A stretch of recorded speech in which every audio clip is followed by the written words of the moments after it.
Hi everyone, this is Mark Gross, Superintendent of the Mars Area School District. Wanted to provide you with another update. As we get closer to that opening day of August 31st, it's coming very, very soon. Hopefully you're enjoying the summer months and the remaining weeks with your families. Just wanted to give you a few updates that we've received this week to keep everyone in the loop and the communication open. As you know, we do have a new mask order. The new mask order came down from the state within the past week. And I should say it's a face protection order. I need to refrain from using mask. Students must wear masks or face protection, face shields. They must wear those all day.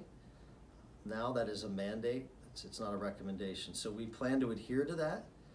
So if you're sending your student traditionally, they must wear the face protection as mandated, and also the social distancing, even if it is obtained throughout the day, the mask must remain on. With that being said, we do know that students will be needing mask breaks. We can't imagine anyone coming in and needing to wear a mask all day long.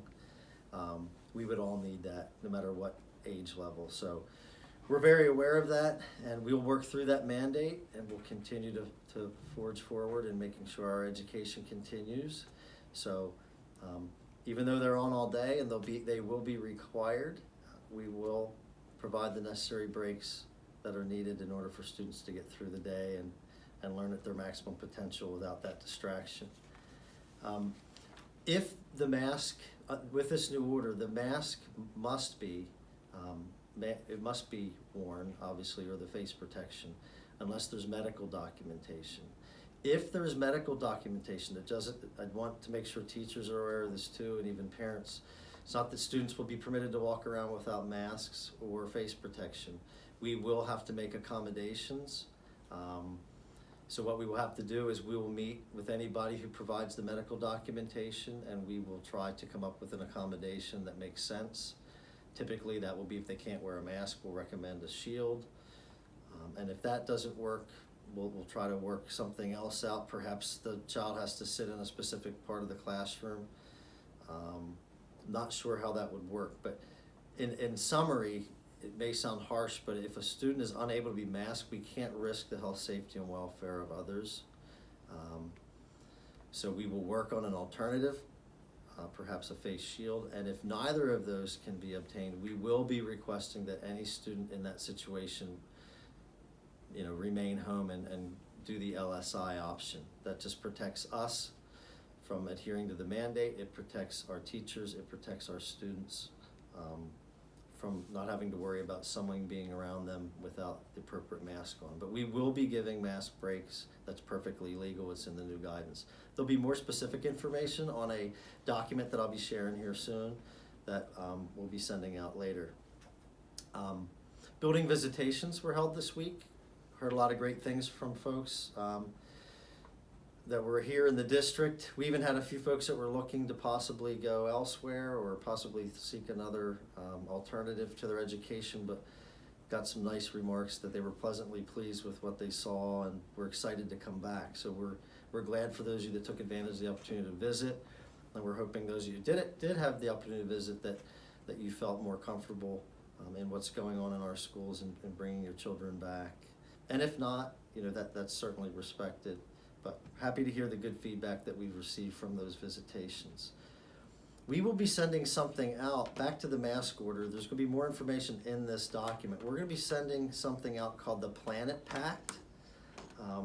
The Planet Pact is basically of an entire listing of the do's and don'ts, the requirements, the responsibilities of students and parents under this new model. We did work with our union representation. He worked with us hand in hand in trying to get our LSI model off the ground, and we agreed we will be approving an MOU tonight, a memorandum of understanding with them, just to layer in some protections. Some things to highlight in that Planet Pact are things like it's explicitly stated that those sessions cannot be recorded, they can't be transmitted, they are the property of our district. Can't be Snapchatted or anything like that. We need to protect the process. We need to protect your children in class that perhaps are in those live stream sessions, whether they're in the classroom or learning from home.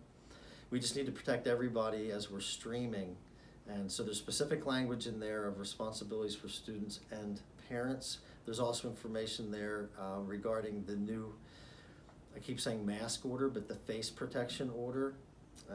So you can read through that. That will be coming out most likely tomorrow, and we'll be sending that out to you.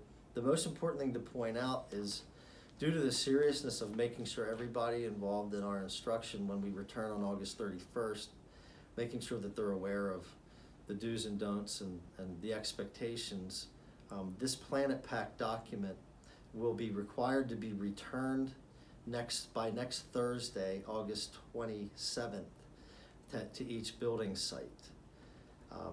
And we're hoping you can return that document when we get that out to you. We're trying to find a way to do that electronically, so you can look forward to that.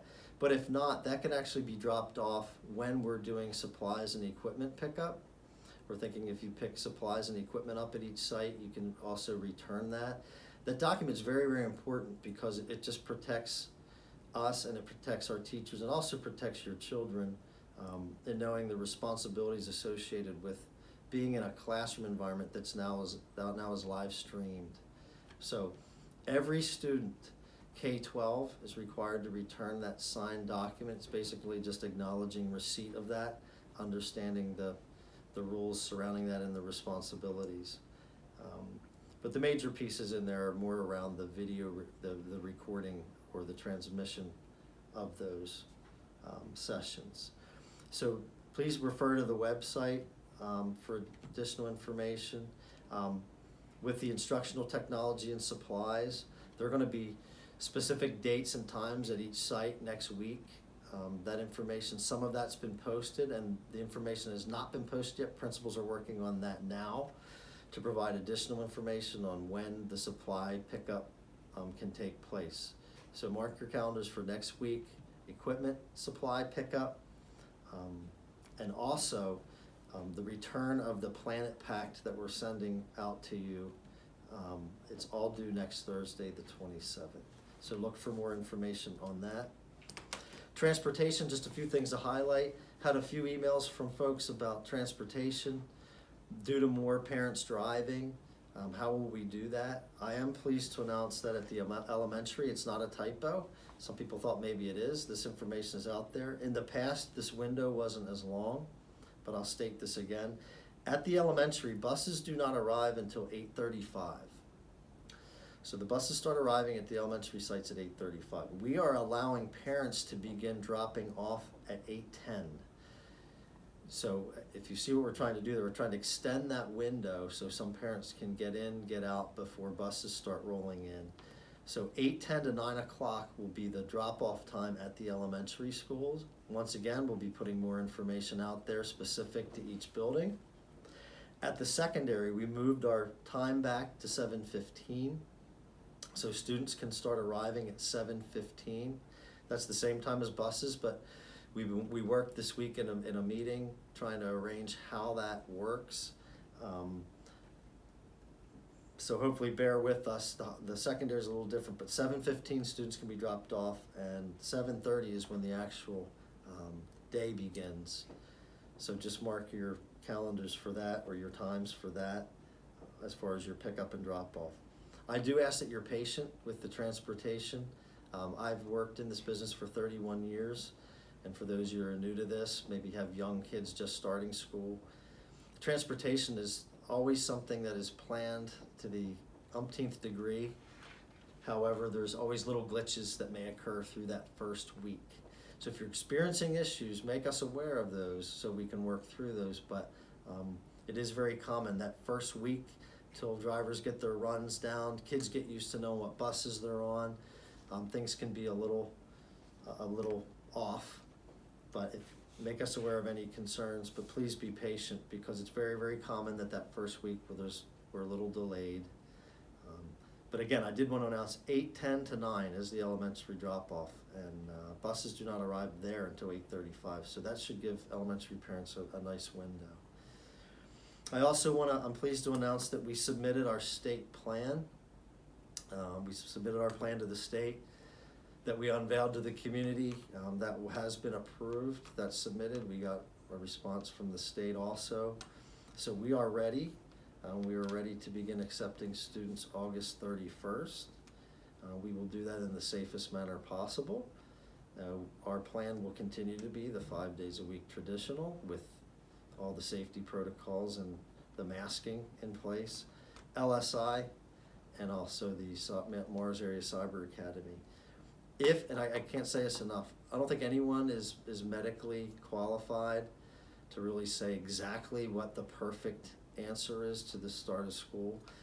But I do know we can all agree one thing is that education cannot be compromised. It's what we do, it's our passion, it's what we need to do to get back into our business. So we need to also work with over 80% of you that are begging us to give this a try and get things open. So we're sticking to our plan. I think you need to be prepared. There may be ebbs and flows. Doesn't mean anyone has failed. We are hoping we start out and everything goes smoothly, but one of the reasons we have the LSI model readily available, once again, any parent that does not feel comfortable, we're not saying we're right, we're not saying you're wrong, we're saying if anyone not comfortable, please use our LSI model, that's what it's there for. Those of you willing to send your children, I continue to reiterate, please remember that if we would get a COVID case, and I don't think it's a stretch to say it's not going to be necessarily the school's fault or anyone's fault how this is transmitted, but there's very well we could get notification there's a COVID case. Our process with that is we must call the Department of Health. The Department of Health then advises us what to do, and in some cases, doesn't always mean a shutdown of a building, but in some cases it will warrant a shutdown of a building. So I try to remind everyone that's doing the live traditional model that if there would be a COVID case, we have a specific protocol. We contact Department of Health. They guide us on what to do. It may constitute, and it doesn't always. One single case will not, based on their guidance to us. But if there are multiple cases, they may advise us to shut a building down for a period of time until it's sanitized, cleaned, and they deem it safe to come back. So if you're doing the traditional model, you have to remember that there should be an ebb and flow. You should expect an ebb and flow. My hope is we're open. We go 180 days, no shutdowns, and we've overcome all the obstacles that we've tried to overcome this summer.